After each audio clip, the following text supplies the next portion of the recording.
Okay, well, welcome to the 50 subscriber special, everyone. Long awaited by probably no one except me. We got a couple people that watch consistently.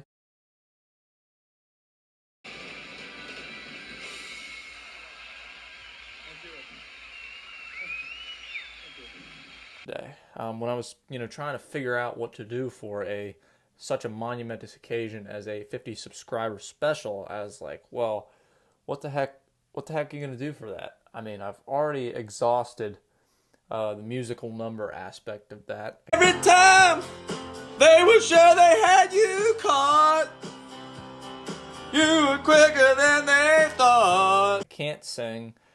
Some would say I can dance.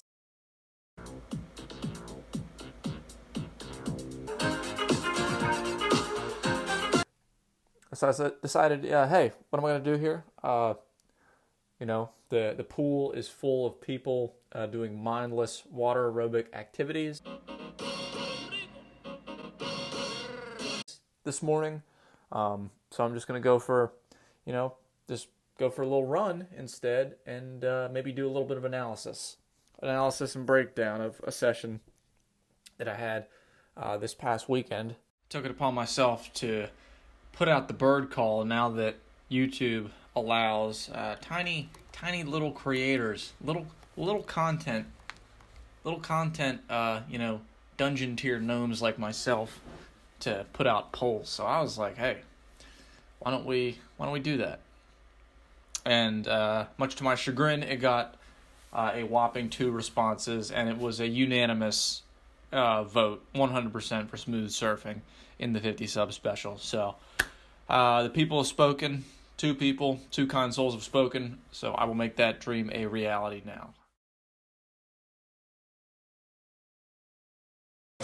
You're so smooth. Always.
Now the moment we've all been waiting for. Analysis. By yours truly. Normal guy. Slightly disinterested. Him putting my face on camera and having to do all that. But here we go. So this was a pretty short session, probably 1.5 to 2 hours long, on a Channel Islands fish. It's 5.6 by 20 by 2 3/8, I believe. Comes out to 28.3 liters of volume. This is my second time riding the board, using the Futures, I believe, T1 red 2+1 twin fin setup, without the trailer, obviously, because it's twin fin. So just kind of on a very brief level, I'm going to go through some waves from the session. I was using a GoPro Max with a mouth mount to film the session. Probably 4 to 5 total waves ridden. It's my second or third, maybe 4th or 5th actually, session back. Pretty serious shoulder injury. So not a lot of, good paddling or technique. And then also, if you've ever filmed with a GoPro, you'd know, or maybe you've experienced this. This is just my experience with GoPro Max, especially because it's kind of bigger. than the Hero 10 or 11 or whatever model they're up to now, is that you can't necessarily put your head down and press your chest down to the board as much paddling, because you've got the camera and you don't want to, bang the lens off of the deck of your board.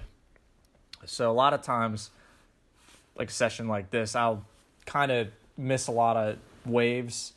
Probably missed more than normally today because of paddling fitness and, just kind of getting the rust off. But I'm not here to make excuses. It was a good session, and I probably just need to try harder next time, paddling wise. But going in, I will say the board is an excellent paddler. This board is designed, it's by design, like these twin fins, these 70s 80s boards, which is roughly what this is based off of.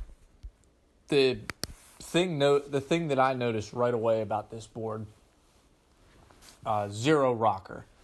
Optically speaking, just looking at the board, doesn't, it looks like, it kind of looks like Groveler rocker to me. It doesn't look like a super flat sort of plank board, that's how I'd refer to like a super flat kind of board. I call it a plank because there's almost no visible curve to it.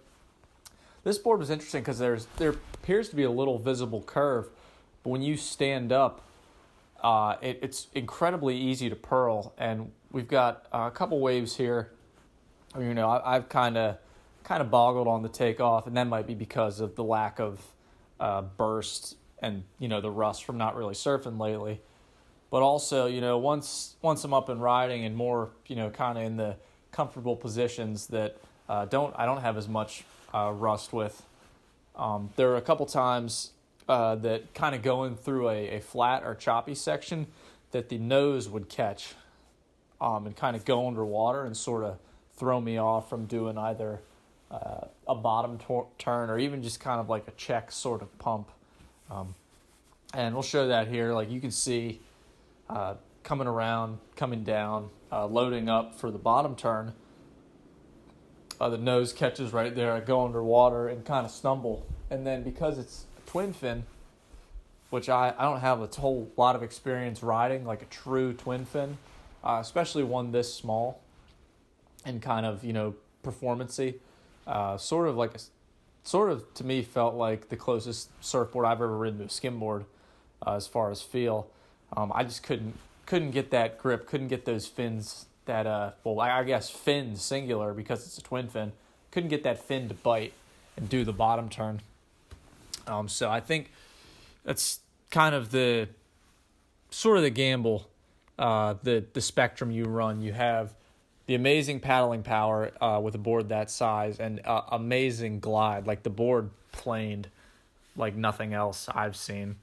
But you also lose a bit of that drive, that kind of ability to put your sort of, shift your weight from front to back and flick the nose up and do a turn, get through those chops and not purl.